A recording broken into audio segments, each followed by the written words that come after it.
وَلَقَدْ نَصَرَكُمُ اللَّهُ بِبَدْرٍ وَأَنْتُمْ أَذِلَّةٌ فَاتَّقُوا اللَّهَ لَعَلَّكُمْ تَشْكُرُونَ۔ سورۃ آل عمران آیت نمبر 123۔ بدر ایک گاؤں کا نام ہے جہاں سال کے سال میلہ لگتا ہے۔ یہ مقام اسی نقطہ کے قریب ہے جہاں شام سے مدینہ جانے کا راستہ دشوار گزار گھاٹیوں میں سے ہو کر گزرتا ہے۔ مدینہ منورہ سے قریباً 80 میل کے فاصلے پر ہے۔ قریش نے ہجرت کے ساتھ ہی مدینہ پر حملہ کی تیاریاں شروع کر دی تھیں۔ عبداللہ بن ابی کو انہوں نے خط لکھ بھیجا کہ یا محمد صلی اللہ علیہ وسلم کو قتل کر دو یا ہم آ کر ان کے ساتھ تمہارا بھی فیصلہ کر دیتے ہیں۔ قریش کی چھوٹی چھوٹی ٹکڑیاں مدینہ کی طرف گشت لگاتی رہتی تھیں۔ قرظ فہری مدینہ کی چراگاہوں تک آ کر غارت گیری کر گیا تھا۔ حملہ کے لیے سب سے بڑی ضروری چیز مصارف جنگ کا بندوبست تھا۔ اس لیے اب کے موسم میں قریش کا جو کاروان تجارت شام کو روانہ ہوا، اس سر و سامان سے روانہ ہوا کہ مکہ کی تمام آبادی نے جس کے پاس جو رقم تھی کل کی کل دے دی۔ حضرت صلی اللہ علیہ وسلم کو ان حالات کی اطلاع ہوئی تو آپ نے صحابہ کو جمع کیا اور واقعے کا اظہار فرمایا۔ حضرت ابوبکر رضی اللہ تعالیٰ عنہ وغیرہ نے جانثارانہ تقریریں کیں، لیکن رسول اللہ صلی اللہ علیہ وسلم انصار کی طرف دیکھتے تھے، کیونکہ انصار نے بیعت کے وقت صرف یہ اقرار کیا تھا کہ وہ اس وقت تلواریں اٹھائیں گے جب دشمن مدینہ پر چڑھ آئیں۔ حضرت سعد بن عبادہ نے اٹھ کر کہا، کیا حضور کا اشارہ ہماری طرف ہے؟ خدا کی قسم آپ فرمائیں تو ہم سمندر میں کود پڑیں۔ یہ صحیح مسلم کی روایت ہے۔ بخاری میں ہے کہ حضرت مقداد نے کہا کہ ہم موسیٰ کی قوم کی طرح یہ نہ کہیں گے کہ آپ اور آپ کا خدا جا کر لڑیں، ہم لوگ آپ کے دائیں سے، بائیں سے، سامنے سے اور پیچھے سے لڑیں گے۔ ان کی اس تقریر سے رسول اللہ صلی اللہ علیہ وسلم کا چہرہ دمک اٹھا۔ غرض 12 رمضان 2 ہجری کو آپ تقریباً 300 جانثاروں کے ساتھ شہر سے نکلے۔ 17 رمضان کو بدر کے قریب پہنچے۔ خبر رسانوں نے خبر دی کہ قریش وادی کے دوسرے سرے تک آ گئے ہیں۔ حضرت صلی اللہ علیہ وسلم یہیں رک گئے اور فوجیں اتر پڑیں۔ مکہ معظمہ سے قریش بڑے سر و سامان سے نکلے تھے۔ 1000 آدمی کی جمعیت تھی، 100 سواروں کا رسالہ تھا، رؤسائے قریش سب شریک تھے۔ عتبہ بن ربیعہ جو قریش کا سب سے معزز رئیس تھا، فوج کا سپہ سالار تھا۔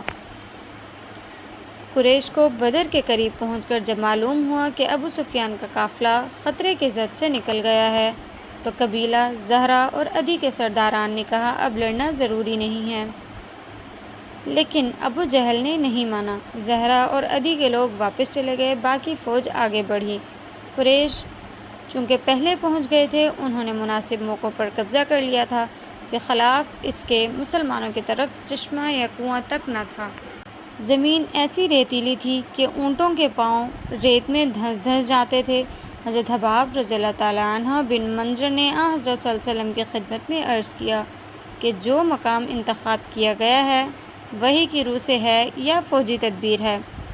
ارشاد ہوا کہ وحی نہیں ہے۔ حضرت حباب نے کہا تو بہتر ہوگا کہ آگے بڑھ کر چشمہ پر قبضہ کر لیا جائے اور آس پاس کے کنویں بیکار کر دیے جائیں۔ آپ نے یہ رائے پسند فرمائی اور اسی پر عمل کیا گیا۔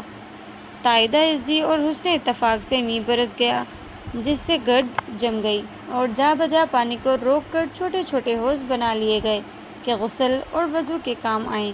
پانی پر اگرچہ قبضہ کر لیا گیا، لیکن ساقی کوثر صلی اللہ علیہ وسلم کا فیض عام تھا، اس لیے دشمنوں کو بھی پانی لینے کی عام اجازت دی۔ صحابہ نے میدان کے کنارے ایک چھپر کا سائباں تیار کیا کہ آپ صلی اللہ علیہ وسلم اس میں تشریف رکھیں۔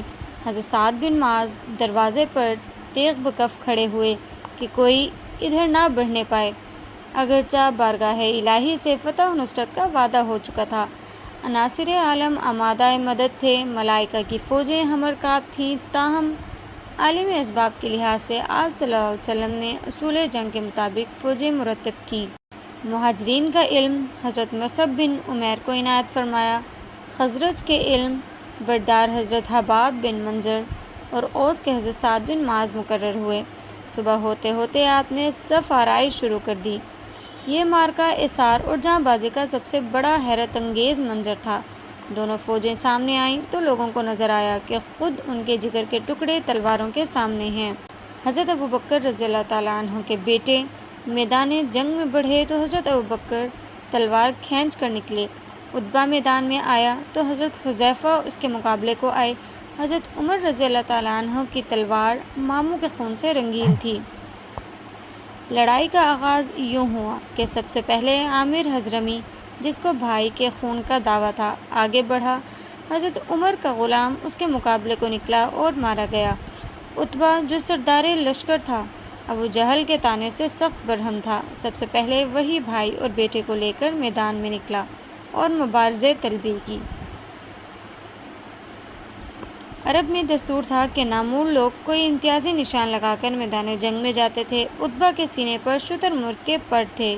حضرت عوف، حضرت معاذ، حضرت عبداللہ رضی اللہ تعالیٰ عنہ بن رواحہ مقابلے کو نکلے۔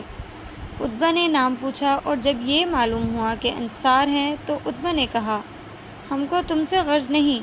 پھر حضرت صلی اللہ علیہ وسلم کی طرف خطاب کر کے پکارا کہ محمد صلی اللہ علیہ وسلم، یہ لوگ ہمارے جوڑ کے نہیں۔ حضرت صلی اللہ علیہ وسلم کے ارشاد کے مطابق انصار ہٹ آئے اور حضرت حمزہ رضی اللہ تعالیٰ عنہ، حضرت علی رضی اللہ تعالیٰ عنہ اور حضرت عبیدہ رضی اللہ تعالیٰ عنہ میدان میں آئے۔ چونکہ یہ لوگ خود پہنے تھے جس سے چہرے چھپ گئے۔ عتبہ نے پوچھا، تم کون ہو؟ سب نے نام و نسب بتائے۔ عتبہ نے کہا، ہاں اب ہمارا جوڑ ہے۔ عتبہ حضرت حمزہ سے اور ولید حضرت علی سے مقابل ہوا اور دونوں مارے گئے، لیکن عتبہ کے بھائی شیبہ نے حضرت عبیدہ رضی اللہ تعالیٰ عنہ کو زخمی کیا۔ حضرت علی رضی اللہ تعالیٰ عنہ نے بڑھ کر شیبہ کو قتل کر دیا اور حضرت عبیدہ کو کندھے پر اٹھا کر رسول اللہ صلی اللہ علیہ وسلم کی خدمت میں لائے۔ حضرت عبیدہ نے حضرت صلی اللہ علیہ وآلہ وسلم سے پوچھا، کیا میں دولت شہادت سے محروم رہا؟ آپ نے فرمایا، نہیں، تم نے شہادت پائی۔ اب عام حملہ شروع ہو گیا۔ مشرکین اپنے بلبوتے پر لڑ رہے تھے، لیکن ادھر سرور عالم سر بسجدہ صرف خدا کی قوت کا سہارا ڈھونڈ رہے تھے۔ ابو جہل کی شرارت اور دشمنی اسلام کا عام چرچا تھا۔ اس بنا پر انصار میں معوذ اور معاذ دو بھائیوں نے عہد کیا تھا کہ یہ شقی جہاں نظر آ جائے گا یا اس کو مٹا دیں گے یا خود مٹ جائیں گے۔ حضرت عبد الرحمن رضی اللہ تعالیٰ عنہ بن عوف کا بیان ہے کہ میں صف میں تھا کہ دفعتاً مجھ کو دائیں بائیں دو نوجوان نظر آئے۔ ایک نے مجھ سے کان میں پوچھا کہ ابو جہل کہاں ہے؟ میں نے پوچھا، برادر زادہ، ابو جہل کو پوچھ کر کیا کرو گے؟ بولا کہ میں نے خدا سے عہد کیا ہے کہ ابو جہل کو جہاں دیکھ لوں گا یا اسے قتل کر دوں گا یا خود لڑ کر مر جاؤں گا۔ میں جواب نہیں دینے پایا تھا کہ دوسرے نوجوان نے بھی مجھے کانوں میں یہی باتیں کی۔ میں نے دونوں کو اشارے سے بتایا کہ ابو جہل وہاں ہے۔ بتانا تھا کہ دونوں باز کی طرح جھپٹے اور ابو جہل خاک پر تھا۔ دونوں جوان عفرہ کے بیٹے تھے، معوذ و معاذ۔ ابو جہل کے بیٹے اکرمہ نے عقب سے آ کر معاذ کے بائیں شانہ پر تلوار ماری، جس سے بازو کٹ گیا، لیکن تسمہ باقی لگا رہا۔ معاذ رضی اللہ تعالیٰ عنہ نے اکرمہ کا تعاقب کیا، وہ بچ کر نکل گیا۔ معاذ اسی حالت میں لڑ رہے تھے، لیکن ہاتھ کے لٹکنے سے زحمت ہوتی تھی۔ ہاتھ کو پاؤں کے نیچے دبا کر کھینچا کہ تسمہ بھی الگ ہو گیا اور اب وہ آزاد تھے۔ ابو جہل اور عتبہ وغیرہ کے قتل کے بعد قریش نے سپر ڈال دی اور مسلمانوں نے ان کو گرفتار کرنا شروع کر دیا۔ مغربی مورخین کو، جن کے نزدیک عالم اسباب میں جو کچھ ہے صرف اسباب ظاہری کے نتائج ہیں، حیرت ہے کہ 300 پیدل آدمیوں نے 1000 جن میں 100 سواروں کا رسالہ تھا فتح ہوئی، لیکن تائید آسمانی نے بارہا ایسے حیرت انگیز مناظر دکھائے۔ تاہم اس واقعے میں ظاہر نبیوں کے اطمینان کے سامان بھی موجود ہیں۔ اول تو قریش میں باہم اتفاق نہ تھا۔ عتبہ سردار لشکر لڑنے پر راضی نہ تھا۔ قبیلہ زہرہ کے لوگ بدر تک واپس آ چلے۔ پانی برسنے سے موقع جنگ کی یہ حالت ہو گئی تھی کہ قریش جہاں صف آرا تھے وہاں کیچڑ اور دلدل کی وجہ سے چلنا پھرنا مشکل تھا۔ قریش مرعوب ہو کر اسلامی فوج کا تخمینہ غلط کر رہے تھے، یعنی اپنی تعداد سے 2 گنا۔ کفار کی فوج میں کوئی ترتیب اور صف بندی نہ تھی، بخلاف اس کے کہ حضرت صلی اللہ علیہ وسلم نے خود دست مبارک میں تیر لے کر نہایت ترتیب سے صفیں درست کی تھیں۔ مسلمان رات کو اطمینان سے سوئے تھے، صبح اٹھے تو تازہ دم تھے۔ بخلاف اس کے کہ کفار بے اطمینانی کی وجہ سے رات کو نہ سو سکے تھے۔ تاہم یہ اسباب ہیں، ان کا اجتماع اور تہبیہ یہی تائید الہی ہے۔ خاتمہ جنگ پر معلوم ہوا کہ مسلمانوں میں سے صرف 14 شخصوں نے شہادت پائی، جن میں 6 مہاجر اور باقی انصار تھے۔ لیکن دوسری طرف قریش کی اصلی طاقت ٹوٹ گئی اور رؤسائے قریش جو شجاعت نامور اور قریش کے سپہ سالار تھے، ایک ایک کر کے مارے گئے۔ قریباً 70 آدمی قتل اور 80 قدر گرفتار ہوئے۔ اسیران جنگ 2-2، 4-4 صحابہ کو تقسیم کر دیے گئے اور ارشاد ہوا کہ آرام کے ساتھ رکھے جائیں۔ صحابہ رضی اللہ تعالیٰ عنہ نے ان کے ساتھ یہ برتاؤ کیا، ان کو کھانا کھلاتے تھے اور خود کھجور کھا کر رہ جاتے تھے۔ اسیران جنگ سے 4-4 ہزار درہم فدیہ لیا گیا، لیکن جو لوگ ناداری کی وجہ سے فدیہ نہیں ادا کر سکتے تھے وہ چھوڑ دیے گئے۔ ان میں سے جو لکھنا جانتے تھے ان کو حکم ہوا کہ 10-10 بچوں کو لکھنا سکھا دیں تو چھوڑ دیے جائیں گے۔ حضرت زید بن ثابت نے اسی طرح لکھنا سیکھا تھا۔ حضرت صلی اللہ علیہ وسلم کے داماد ابو العاص بھی اسیران جنگ میں آئے تھے، ان کے پاس فدیہ کی رقم نہ تھی۔ صلی اللہ علیہ وسلم کی صاحبزادی حضرت زینب رضی اللہ تعالیٰ عنہ کو، جو ان کی زوجہ تھیں اور مکہ میں تھیں، کہلا بھیجا کہ فدیہ کی رقم بھیج دیں۔ حضرت زینب کا جب نکاح ہوا تھا تو حضرت خدیجہ نے جہیز میں ان کو ایک قیمتی ہار دیا تھا۔ حضرت زینب نے زر فدیہ کے ساتھ وہ ہار بھی گلے سے اتار کر بھیج دیا۔ آپ صلی اللہ علیہ وآلہ وسلم نے دیکھا تو 25 برس کا محبت انگیز واقعہ یاد آ گیا، بے اختیار رو پڑے اور صحابہ سے فرمایا کہ تمہاری مرضی ہو تو بیٹی کی ماں کی یادگار واپس کر دو۔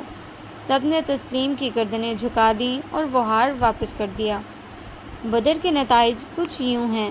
بدر کے معرکہ نے مذہبی اور ملکی حالات پر گوناگوں اثرات پیدا کیے اور حقیقت میں یہ اسلام کی ترقی کا اول قدم تھا۔